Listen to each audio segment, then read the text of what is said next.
2000, nothing's happening in the life and career.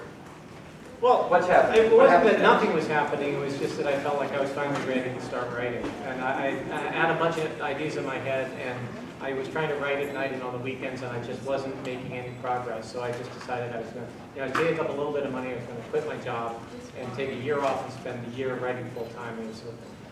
And it was the first time I had been able to really do that. And so I wrote a whole bunch of scripts in 1 year, and Little Miss Sunshine was the one that ended up feeling like the most finished one. So I sent it out in July, well, in 2001, and in July, I was down to my last penny, basically. I was actually in negative territory.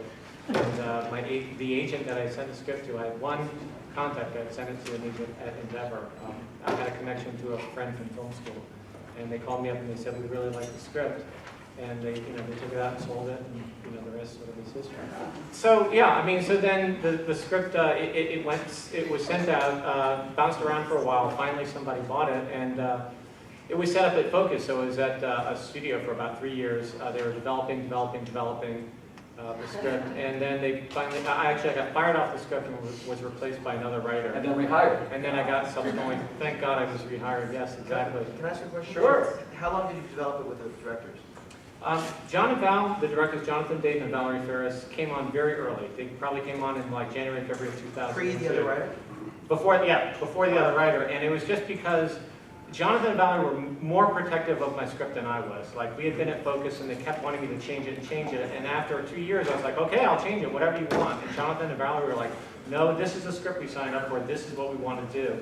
And because I'm the writer, I was sort of the most expendable part of the equation.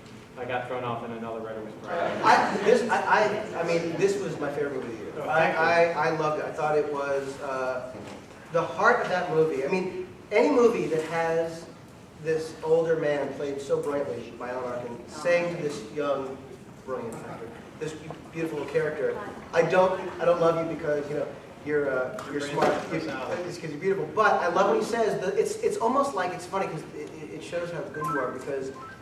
It's an idea that is so universal, which is the loser is he or she does not try. Right. And that sounds like a writer talking to a writer. But what I loved was, in that moment, it brought tears to your eyes because it was so beautiful and so sweet, and it just proved how deep and how rich your story was. Thank you.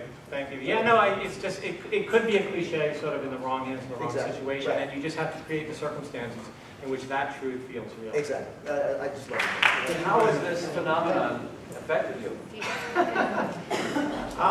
It's given me a little bit more confidence, I guess. A little more? Yeah. It's funny because I do feel like, I wrote the script, it was a very private thing to sit down and write the script, in my little apartment in Brooklyn. And it's almost something that I whispered to myself because it wasn't anything that I really felt was going to see the light of day. I mean, I thought that it was a good script when I wrote it. And Where'd the Hoovers come from? Well, I just saw, I was on a phone call with my brother, and I said, the funny thing about families is, that as with a lot of families, you can have a group of people who have nothing in common with each other except the fact that they're all related to each other. And that's just an inherently common situation. And then talking to my brother, I just started listing, like, wouldn't it be funny if there was a family and the dad was this veiled motivational speaker and the uncle was this depressed, highbrow academic, and the son had taken a vow of silence. And then it was marrying that sort of general idea with, I had been looking for a really good ending. Like, I wanted my next script that I wrote to be something that had this great happy ending. And it was seeing, footage of a child beauty pageant and all these little skinny blonde girls up there, and just thinking to myself, God, wouldn't it be great if a little chubby girl got up there in one of those pageants and you just thought it was going to be this horrible disaster. You thought she would be totally humiliated.